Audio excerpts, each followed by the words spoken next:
I have a question that comes from Mr. Nate Tim of Mazomanie, and I'm going to ask it to all the presenters. So this is the question. The Wisconsin Grassroots Network is committed to organizing and empowering participatory grassroots groups throughout the state.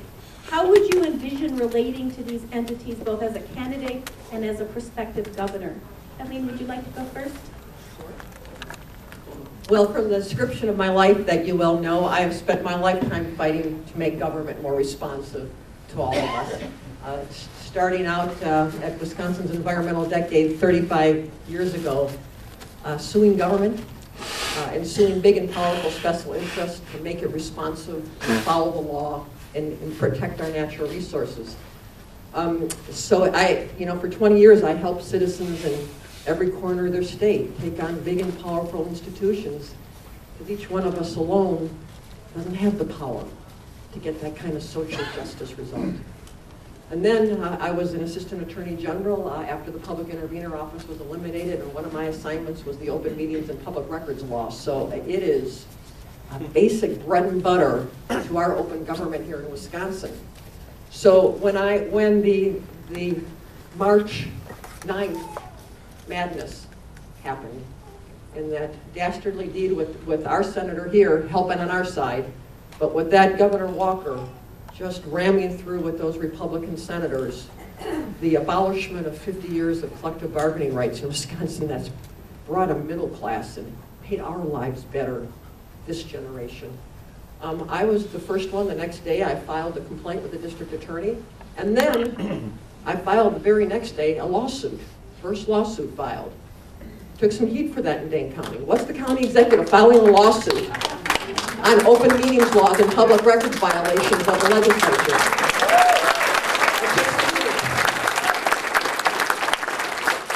I did it because I stood up. People have to stand up when there is an abuse, and I did. And so that's the kind of governor I will be. And just to finish in my time allotment here is, I am already promising that if I am your governor, it will be an open, honest, and transparent. That's why I'm answering questions no matter how tough and where they are, because you deserve to know where we stand when times are tough, when it isn't easy to stand strong. And so I will, my calendar will be public, unlike Scott Walker's. I mean, the only reason we know he's in Florida is because of Facebook. It's bad enough that he's out of the state raising these unforeseen amounts of money from billionaires and millionaires instead of working here for us. But the fact that he's on our dime and we don't know where he is wrong. And so my record and my schedule will be public.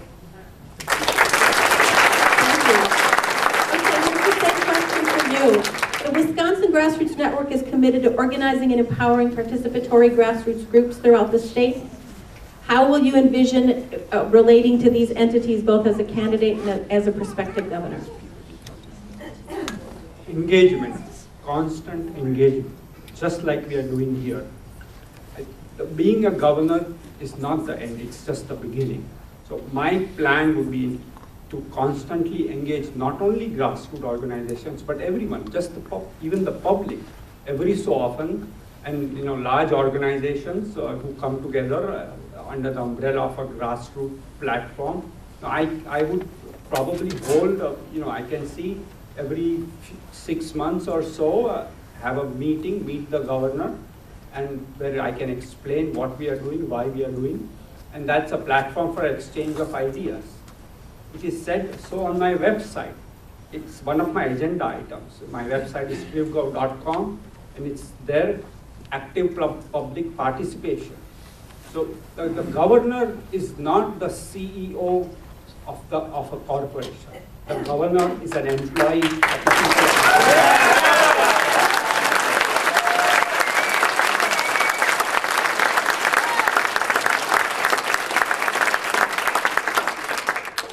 As an employee of the people of Wisconsin, I will constantly and actively, continually come to the people and explain our positions, and what we are doing, why we are doing. And it's not that everyone's going to agree on everything. it's impossible. In fact, it's probably unhealthy to agree on it. Because that just is not possible in a democracy. The important is to engage and state one's stance and explain and exchange of ideas.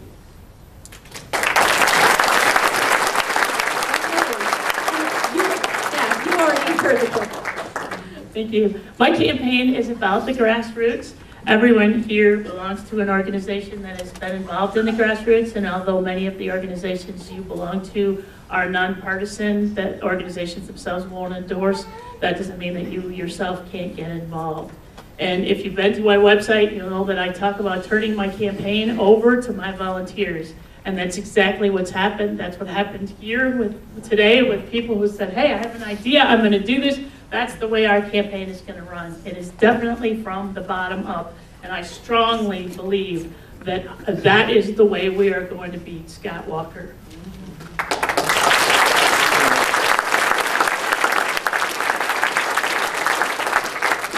And that theme must continue into whoever becomes governor.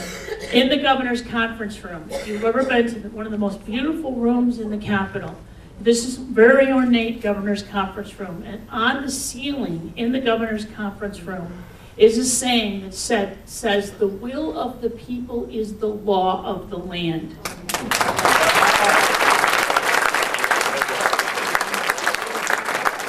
And we need a governor who listens to the people and does the will of the people. And I pledge to be that kind of governor. Thank you. Well, we have time for a couple of questions from you. Can I see a show of hands of anybody who has a question? Okay, Sean. Yes. In the last year, at this time, as we know, the bomb that was dropped by Governor Walker was the end collective bargaining. And one of the criticisms of last year's recall of the senators last year is the lack of mentioning of collective bargaining. And just like the children's fable of Felling the Cat, which one of you at this time can make that commitment? If you're governor, the first step you're going to take is to restore collective bargaining. Want to each answer that? Sure. Thank you. Yes, and I have said it loud and clear for the whole last year. As I have worked on the Senate recalls last summer, the trainings of volunteers this fall, the recall we just all finished for the whole last year with my wonderful former state legislator for 16 years, Peter Bach, and I helped in every corner of the state, I would regularly get asked. And this is before we knew we were going to recall a governor. How do we restore collective bargaining? What's the process? How do we do it? And so sometimes people would say, gee, can the governor do it by executive order? And the governor cannot do it by executive order. The governor does not have that power. And sometimes I would say, darn it, but then I think, oh my gosh, if a governor could do that by executive order, just think what the state would look like right now. And then they'd say, well, can't the governor call a special session? And I said, well, sure, a governor could call a special session, but nobody has to come. It's the legislature that has to call itself into coming, and that assembly, Republican Assembly, I don't think is going to call itself into special session to repair collective bargaining. So, I've been doing this for 40 years. And so the only way I know how to do it, and nobody's come up with another idea, but if you got one, the whole state is all ears. The way you do it, the only power a governor has, and it's an important one, is the budget bill. There's a reason Governor Walker eliminated collective bargaining in a budget bill. And so I have told citizens for the whole last year when asked, how would you do it? I said, if I were governor, you put it in the budget bill, and you've got to be willing to stand up and say that you'll go to the mat. Because if not, it's just another one of those promises of things you care about, but doesn't get done. And that's why I will promise that I will put it in a budget bill, and I will work my best to get it done. And I'm taking it. Thank you. I try to use respectful language. Because at the end of the day, the only way you honor what has happened in the state for the last year, tearing us apart, the work, the sweat, the values that we care about that generated this historic revolution. The only way you honor that is by going to the mat, and I will do it. And it's not done then. We will elect a new governor in 9 weeks, and I hope I am your new governor. But it isn't over then. And I know you're not too tired. And I know you will not go away, because then what we have to do is we have to remind our whole state of why collective bargaining is important. I'm the granddaughter of a bus driver. I got my grandfather's union pin. I learned early on. I became an environmental advocate for little people. No one of us is powerful.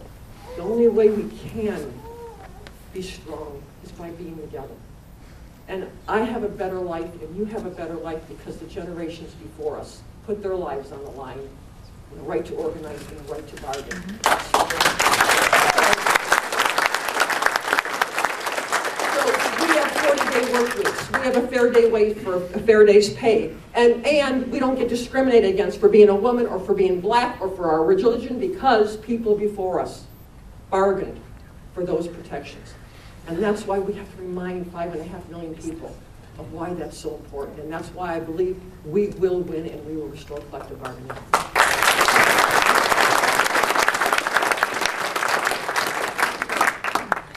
I'm firmly in favor of restoring collective bargaining. I think it is an extremely divisive and an extreme step that this administration has taken to take away these rights, and they need to be restored.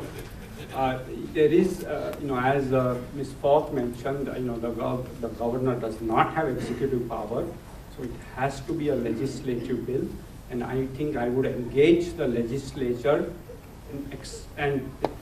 to bring this back to the table and send a bill back which everyone can work with. The Democrats were willing to negotiate. They were calling from Illinois to negotiate, but the governor and the Republicans refused to negotiate. And we have to show them the benefits, we have to show them the middle path, and we have to bring a bill back which will work for the people of Wisconsin.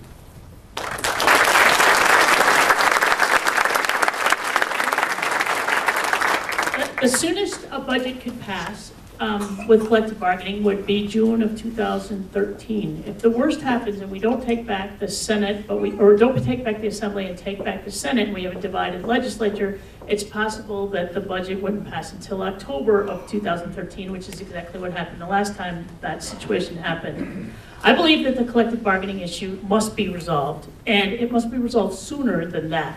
I would suggest that day one, when I begin to have conversations about the very difficult problems the state faces. If you read my columns, you know I've spent a lot of time on the audit committee looking deep into the programs and the problems the state faces. There's a whole lot more bones buried where those columns came from. And that stuff is going to come out during the campaign.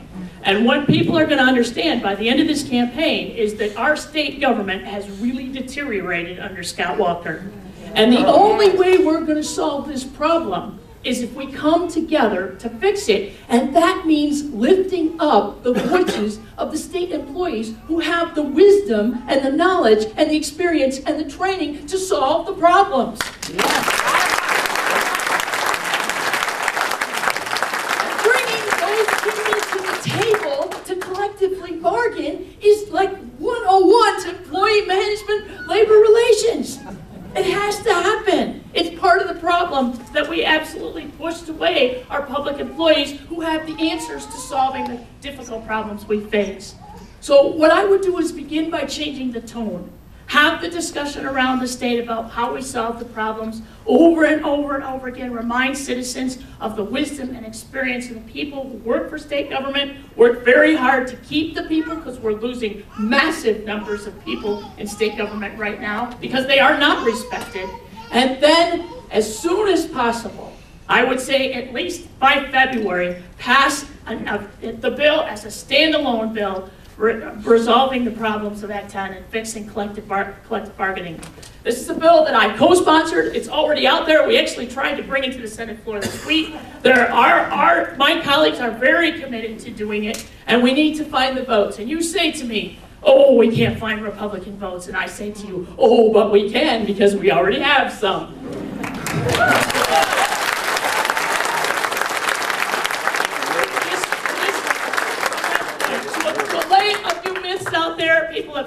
Kathleen, you're not willing to go to the mat to solve this problem. That's absolutely false. I went to Illinois to try and stop what was happening. I'm not opposed to any of the things that my opponent has talked about. I'm not opposed to vetoing the budget, but I think we need to resolve the acrimony, and all that does is take us to the brinkmanship that I don't think we need to go to right now, because I think the people of the state want this resolved a lot earlier. And that's what I'm going to work for first and foremost. Thank you.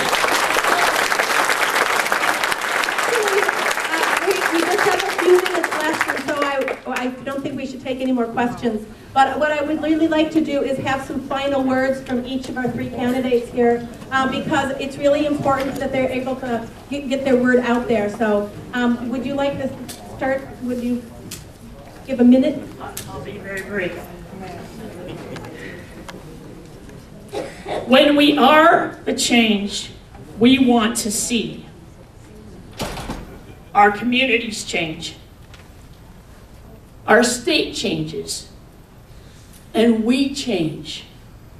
And we can change this state one person at a time by saying we are going to be the change we want to see. And we can start it right here, right now, this afternoon. Thank you.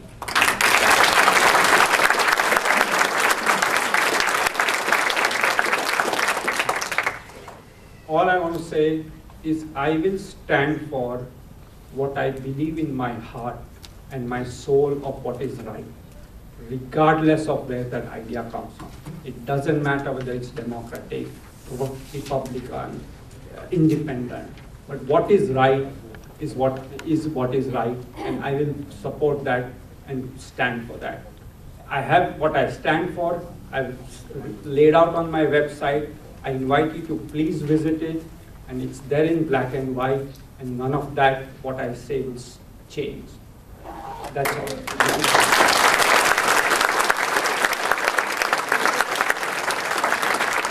You know, one of the issues we haven't talked about in our last hour is one that I know is this cloud looming over our state. We've never had a sitting governor for whom visits the DA in Milwaukee County. It's the nicest way I can put it, right? I mean, this is such a historic year for so many reasons, but that one is really one of the saddest. To have a sitting governor who yet till this day has not answered any questions surrounding the fact that his highest chosen aides, staff, as he was county executive in Milwaukee, and have been accused of just the most saddest kind of crimes. I mean, stealing money from veterans' families, or his high-level staff who are literally sitting feet from his office in the county executive office and are accused felony charges for doing political work to enhance his political career on taxpayer dime, feet from his office. Now, any of us in an office sitting feet from people for year after year kind of know what your colleagues are doing. So I'd like to know, Governor Walker, what did you know? When did you know it? And why didn't you do something about it? And so I'm running for governor because we can do better, we need better, and I'm eager to go to work for you. Thank you.